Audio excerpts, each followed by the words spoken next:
کون سا وقت اللہ سے مناجات کرنے کا بہترین وقت ہے اور عبادت کی اعلیٰ ترین حالت کون سی ہے، اور قرآن مجید کی اس آیت میں شائستہ اور صالح افراد کون سے ہیں؟ آئیے ان سوالات کے جوابات جانتے ہیں اس ایپیسوڈ میں۔ بسم اللہ الرحمن الرحیم۔ ناظرین محترم، السلام علیکم ورحمۃ اللہ وبرکاتہ۔ ایک بار پھر سبیل قرآن کے اس نورانی بز میں آپ کو خوش آمدید کہتے ہیں۔ قرآن ایک معجزہ ہے، تو آئیے اس معجزے کا فیض کرتے ہیں اور سنتے ہیں سورہ آل عمران کی آیت نمبر 113، 114، 115 کی تفسیر کو۔ آئیے اپنے اس ایپیسوڈ کو شروع کرتے ہیں آیت نمبر 113 کی تلاوت اور اس کے ترجمے سے۔ کتاب انزلناه الیک مبارک لیدبروا آیاته ولیتذکر اولو الالباب۔ بسم اللہ الرحمن الرحیم۔ لیسوا سواء من اہل الكتاب امة قائمة يتلون آیات اللہ آناء اللیل وهم يسجدون۔ سارے اہل کتاب ایک جیسے نہیں ہیں، ان میں سے کچھ لوگ وہ بھی ہیں جو خدا کی اطاعت میں کھڑے ہو کر ہنگام شب آیات الہی کی تلاوت کرتے ہیں اور سجدے کیا کرتے ہیں۔ خداوند رحمان الرحیم نے اس آیت میں بھی اپنے بندوں کے لیے کچھ نکات رکھے ہیں، تو آئیے سن لیتے ہیں ان اہم نکات کو بھی۔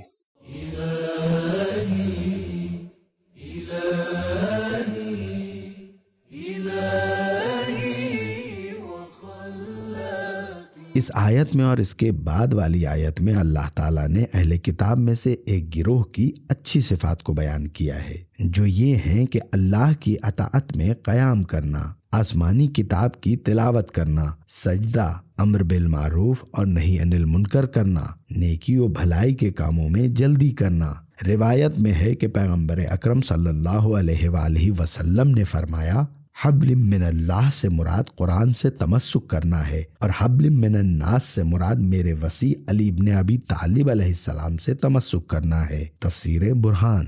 جس طرح نماز قائم کرنے کے ساتھ قرآن مجید کی تلاوت کے لیے مسلمانوں کی تعریف کی گئی ہے، اور اللہ تعالیٰ نے اس بات کی تعریف کی ہے، سورہ فاطر آیت نمبر 29، ان الذین یتلون کتاب اللہ واقاموا الصلاۃ وانفقوا مما رزقناہم سرا وعلانیۃ یرجون تجارۃ لن تبورا، سورہ فاطر آیت 29۔ اسی طرح آسمانی کتاب کی تلاوت کو عبادت اور سجدے کے ساتھ کرنے پر اللہ تعالیٰ نے اہل کتاب کی تعریف کی ہے۔ میں یعنی اللہ تعالیٰ نے اس آیت میں علم، عمل، ہمیشگی، شوق و محبت اور سمت کے اختیار کرنے کی قدر و قیمت کی طرف اشارہ کیا ہے۔ یتلونا کے ساتھ علم کی طرف، یسجدونا کے ساتھ عمل کی طرف، اناء اللیل کے ساتھ ہمیشگی کی طرف، قائمتن کے ساتھ شوق و محبت کی طرف، اور آیات اللہ کے ساتھ سمت کے اختیار کرنے کی طرف اشارہ کیا ہے۔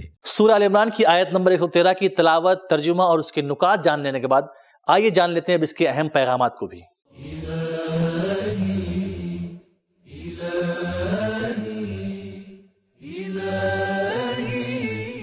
نمبر 1، کمال اور اچھائی کی صفت جس گروہ اور ٹولے میں پائی جائے ہمیں قبول کر لینی چاہیے اور اس کا اقرار کر لینا چاہیے۔ جہاں ہم دوسروں پر شدید تنقید کرتے ہیں، وہاں ان کی خوبیوں سے بھی غافل نہیں ہونا چاہیے۔ نمبر 2، دوسروں کو اپنے مذہب اور مکتب کی طرف دعوت دینے اور اپنی طرف مائل کرنے کی ایک راہ یہ بھی ہے کہ ان کے بزرگوں کے کمالات کا اقرار و اعتراف کیا جائے۔ نمبر 3، عبادت کے لیے ہمت و کوشش اور سنجیدگی اور محبت و آمادگی کی ضرورت ہوتی ہے۔ نمبر 4، قرآن مجید کی تلاوت اور رات کو اس کی بارگاہ میں سجدہ ریزی خالق کائنات کی حمد و ثنا کا ذریعہ ہے۔ نمبر 5، آیتوں کی تلاوت کرنا، اس کی بارگاہ میں سجدہ ریزی اصل میں امر الہی کے لیے قیام کرنا ہے۔ نمبر 6، رات خصوصاً سحر کا وقت مناجات کے لیے بہترین وقت ہے۔ نمبر 7، عبادت کی اعلیٰ ترین حالت سجدہ ہے۔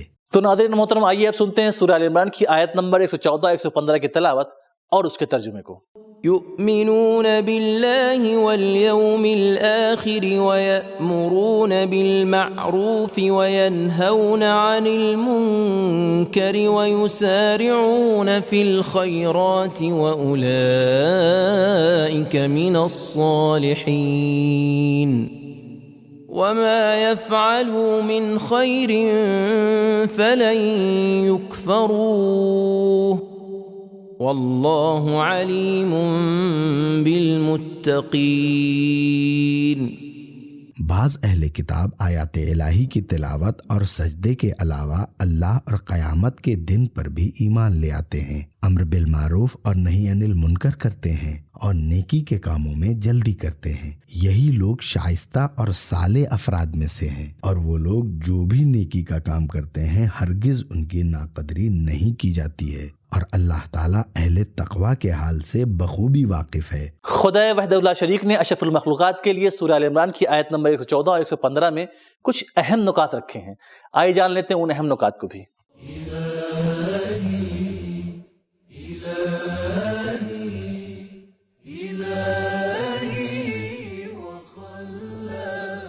جیسا کہ سورہ بقرہ کی آیت نمبر 3 میں ایمان کے ساتھ نماز کا ذکر کیا گیا ہے، الذین یؤمنون بالغیب ویقیمون الصلاۃ، اس آیت میں ایمان کے ساتھ امر بالمعروف اور نہی عن المنکر کا ذکر آیا ہے۔ یؤمنون باللہ والیوم الآخر ویامرون، قرآن کا طریقہ کار یہ ہے کہ امر بالمعروف کو نہی عن المنکر سے پہلے ذکر کیا ہے۔ اگر معروف یعنی خوبیوں کے لیے دروازہ کھلا ہو تو منکرات کے راستے بند ہو جائیں گے۔ آسانی سے شادی کرنے کا رواج بہت سی برائیوں کو روک دیتا ہے۔ نماز انسان کو فحشاء و منکر سے روکتی ہے۔ اچھے اور مناسب پیشے بہت سے اجتماعی مسائل و مشکلات کو حل کر دیتے ہیں۔ افراد کو شخصیت دینا انہیں گمراہی اور محتاجی سے بچا لیتا ہے۔ اللہ تعالیٰ اس آیت میں اور اس سے پہلے والی آیت میں مقام صالحین تک پہنچنے کی شرائط اور خصوصیات بیان کر رہا ہے۔ یہ ایسے افراد ہیں جن تک پہنچنے کے لیے ہر ایک کی خواہش ہوتی ہے۔ الحقنی بالصالحین، سورہ یوسف آیت نمبر 101، سورہ شعراء آیت نمبر 83۔ ہر مسلمان ہر روز کم از کم 5 مرتبہ ان کو سلام کرتا ہے، السلام علینا وعلی عباد اللہ الصالحین۔ علم الہی میں کوئی بھی نیک چیز ہرگز ضائع نہیں ہوتی۔ فلن یکفروہ، اور ہم قرآن مجید میں ایک اور جگہ پڑھتے ہیں، انما یتقبل اللہ من المتقین، سورہ مائدہ آیت نمبر 27، یعنی اللہ تعالیٰ متقی لوگوں سے قبول فرماتا ہے۔ گویا قبولیت کی شرط ایمان اور تقوی ہے۔ اس جگہ پر فرماتا ہے کہ ہم متقی افراد کو پہچانتے ہیں کہ وہ کون لوگ ہیں اور ہم ان کے عمل کو قبول کرتے ہیں۔ اس ایپیسوڈ کی آخری 2 آیت یعنی سورہ آل عمران کی آیت نمبر 114 اور 115 میں پروردگار عالم نے اپنے خاص بندوں کے لیے کچھ اہم پیغامات بھی رکھے ہیں۔ آئیے سنتے ہیں ان اہم پیغامات کو بھی۔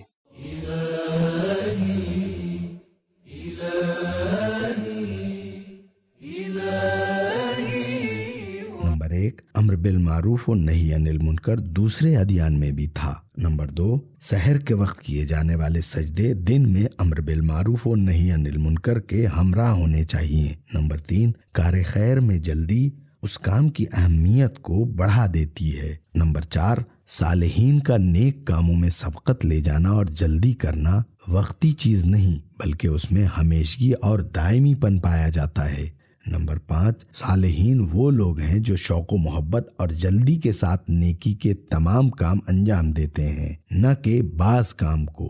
نمبر 6، ایمان، عبادت، تلاوت، امر بالمعروف و نہی عن المنکر، کار خیر میں سرعت کرنا انسان کو صالحین کے زمرے میں لے جاتا ہے۔ تو ناظرین، ہم نے جانا کہ مناجات کا بہترین وقت سحر کا وقت ہے اور عبادت کی بہترین حالت سجدہ ہے، اور قرآن نے ان کو صالح بتایا ہے جو خدا اور قیامت پہ ایمان رکھتے ہیں اور امر بالمعروف اور نہی عن المنکر کرتے ہیں اور اچھے کاموں میں جلدی کرتے ہیں۔ تو ہمارا آج کا ایپیسوڈ یہیں ختم ہوا، ملتے ہیں اگلے ایپیسوڈ میں، تب تک کے لیے خدا حافظ۔